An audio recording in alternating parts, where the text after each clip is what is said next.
Get into push-up position right now. Don't move yet, just hold it there for a second. Now ask yourself honestly, do your elbows stick straight out to the sides like a chicken trying to take off? Are your hips sagging just a little, dipping toward the floor like they're trying to escape? Yeah, that's what I thought. 95% of people do push-ups the exact same broken way, and they've been doing it since middle school PE class. Same form, thousands of reps year after year, and it's quietly costing you everything. Your chest isn't growing. Your shoulders are slowly getting wrecked, and the worst part, nobody ever corrected it because nobody thinks push-ups need correcting.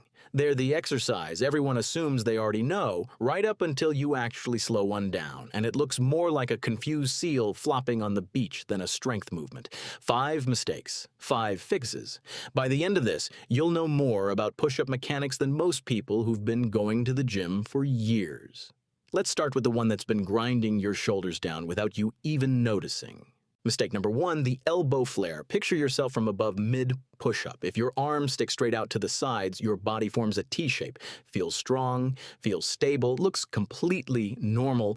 It's also slowly grinding your shoulder joint like a pestle in a mortar. Every rep in that position jams the top of your arm bone into the front of your shoulder socket, and that little pinch you feel isn't nothing. That's tendon getting squeezed between bones that were never meant to meet like that.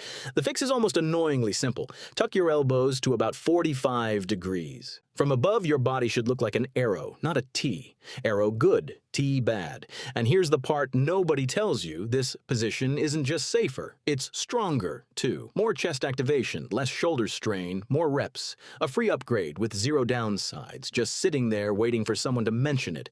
That one alone could save your shoulders. But mistake number 2 is the reason your chest has looked exactly the same for the last 2 years. No matter how many push-ups you've cranked out, watch most people do a set. Their arms move, their body bobs up and down, but their shoulder blades stay completely glued in place, like 2 stubborn passengers refusing to participate in the workout.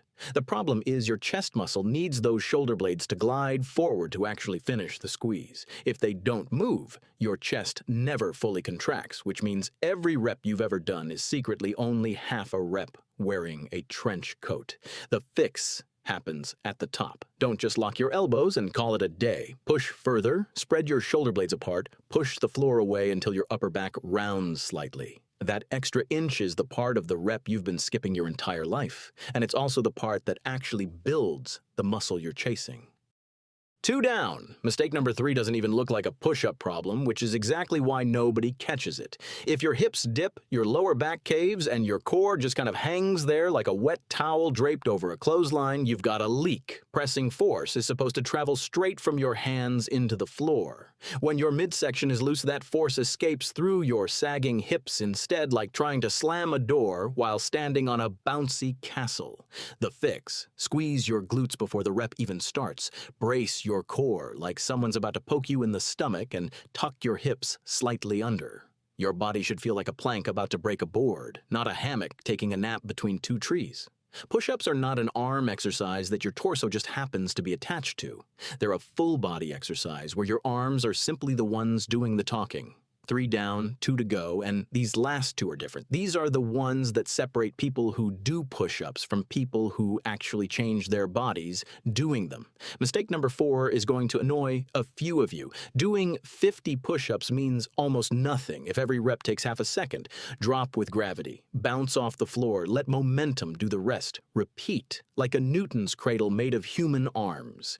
That's not training, that's controlled falling with a fitness label slapped on it. You could do 100 reps like that and build less muscle than someone doing 10 properly, because your muscles were barely switched on the whole time. The fix: slow it down. 2 to 3 seconds on the way down. A 1-second pause at the bottom with your chest hovering just above the floor. Not face planting into it, then 1 to 2 seconds back up. That's 4 to 6 seconds per rep.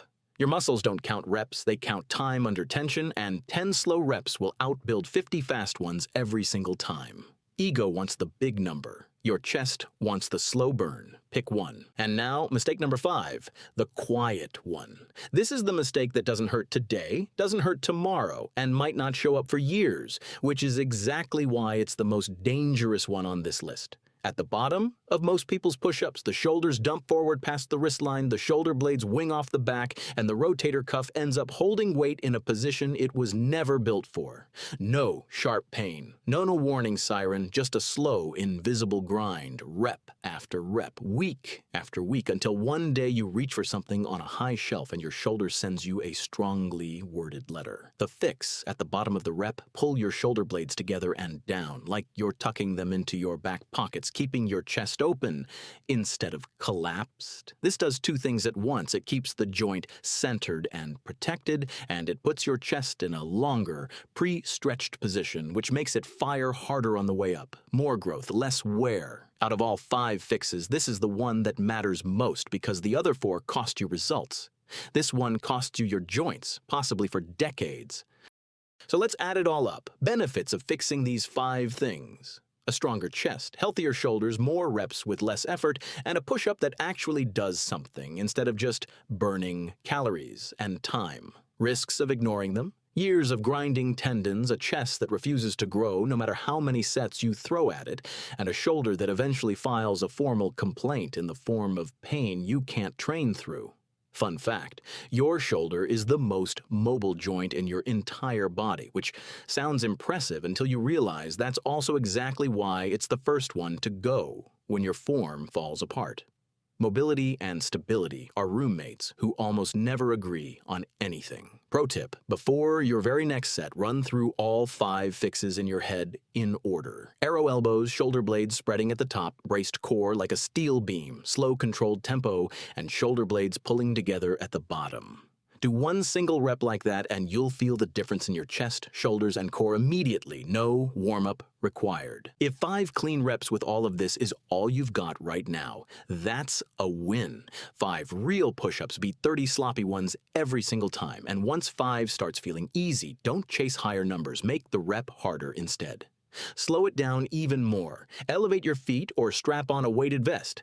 That's how this exercise keeps paying off for years instead of becoming background noise in your warm-up. The push-up was never the beginner move everyone treats it as. It's a skill, and apparently one that almost nobody actually learned. So here's your homework. Drop down, do one single rep using everything from this video, and then come back to the comments and type the word arrow if it felt like a completely different exercise. I want to see how many of you actually feel it. And if you've got a friend who won't stop bragging about doing 100 push-ups a day, send them this video. They need it more than they think.